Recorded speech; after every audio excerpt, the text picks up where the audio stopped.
Well, I guess we've got a sun-soaked hello from California once again as we take a look at the 2017 Audi A4 here on His Turn, Her Turn. I'm Paul Bryan, and along with me, I'm Lauren Fix. Welcome to another episode in beautiful Southern California. I mean, we're spending a lot of our time here. Better than the winter. It's not bad duty. Better than the winter in Buffalo and the winter in Chicago. Right? Boy, howdy, I guess. But it's nice to come out here.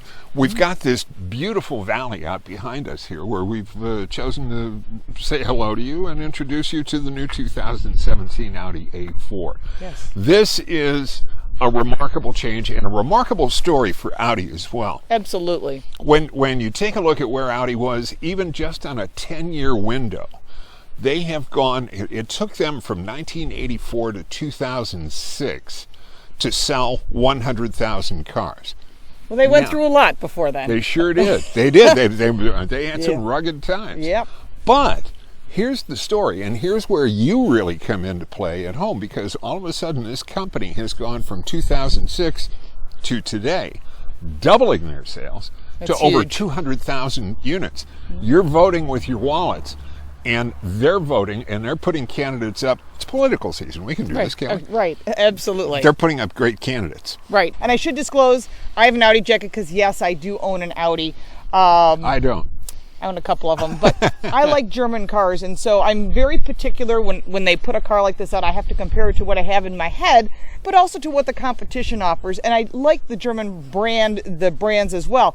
What's interesting is, back when you were talking about 10 years ago, when you were thinking about an Audi, it was number 7 on the consideration list. I mean, that's like coming in 7th in a beauty contest. It's like, oh, and Audi.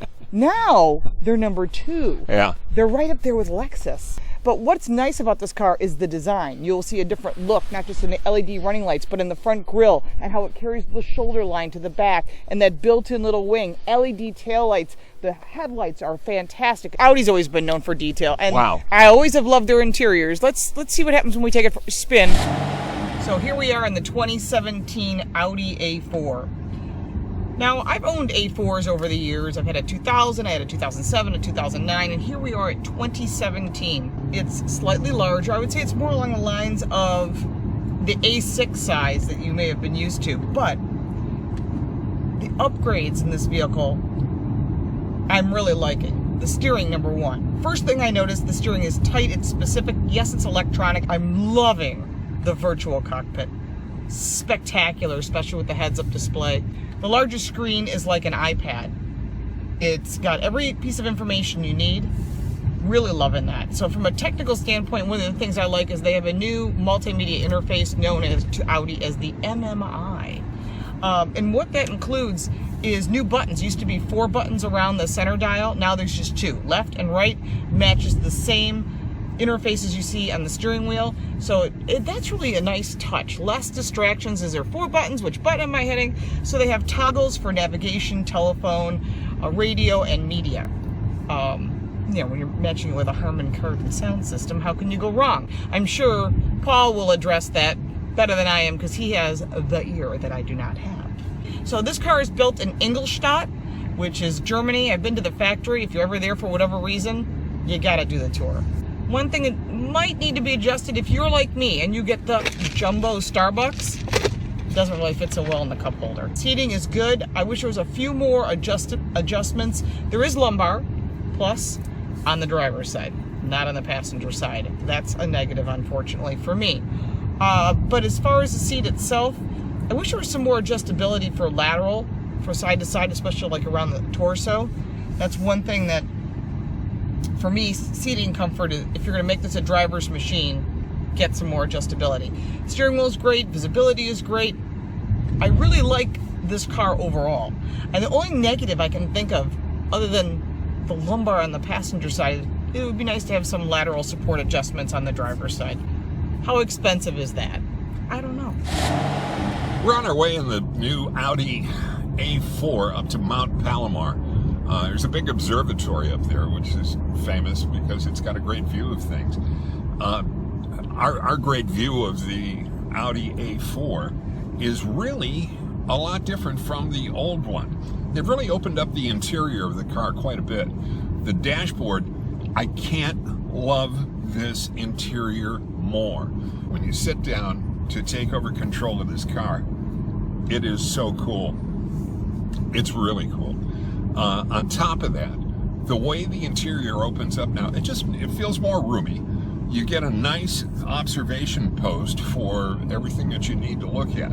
But if you want to play with it and you want to put it into sport mode, you can have some real fun. Just because it's something that you're going to drive to work every day doesn't mean that you can't go out and have fun with it driving it. 250 some horsepower. Torque is up in the mid 200s as well, the mid to high 200s actually, from the 2-liter turbo. Sweet engine. Really runs well. I've never felt in the car like I was wanting for more. It was always giving me good stuff there. Now, from a steering dynamic standpoint, the car will start to intervene for you in maintaining where you are on the road. If you start to drift off on a lane, you'll get a little correction on there. There's also an exceptionally cool technology where if you're going to be turning left and there's something coming in, it's going to let you know big time. So it's got cameras looking back, cameras looking forward, cameras looking on the side. So when you're parking even, you're getting an awful lot of information. This is a fun car to drive. The technology that's built into this, as I'm driving and I'm going through the twisties here, I can feel the little corrections, and it really feels cool, but it doesn't get overly aggressive with it. Oh, I know. Lauren's got a surprise for you on the end, and she's going to have to eat a little bit of crow, but I think it's Kentucky Fried, so that's okay. We'll get to that here in a little bit. But all in all, the driving experience in this car, really, really fun. So that was a lot of fun. I mean, how can you not have fun in this car? The worst part of it was fabulous. Really? I mean, we drive a lot of cars, and I think sometimes we drive cars that...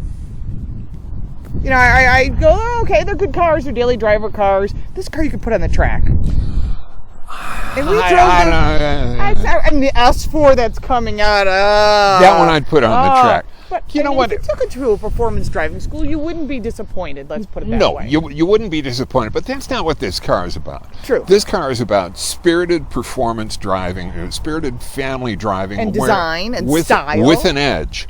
Yes. And I think that's the way to do it. If you really want the full sporting Buy an thing, S. you're gonna want to go for the S model. Now this car comes in around the $38,000 range to start. It's not going to have all the goodies we've discussed, but when you load this up, and we did ask, what would it cost? All the goodies, all in, and they said like 52-ish. Yeah. So it's something to consider. But at that point, you're already into an S4, but it's not going to be loaded. But I really think they've done a great job overall. I'm very impressed with the styling, the technology, the communications. That interface is excellent, the design and performance. You're getting a lot for your money. I can't argue with you. Really? All right, I can't argue with you. I have to eat crow. We drove the This is it. It's Southern Fried, folks. Enjoy this moment. Enjoy this. Relish this. We drove the mid-loaded vehicle, and it didn't have lumbar on the passenger side. But this is the Prestige Plus, and it's loaded with heads-up display, and it has lumbar, air-conditioned seats, heated steering. It has everything. So for me, I require the loaded vehicles, and this thing definitely has it.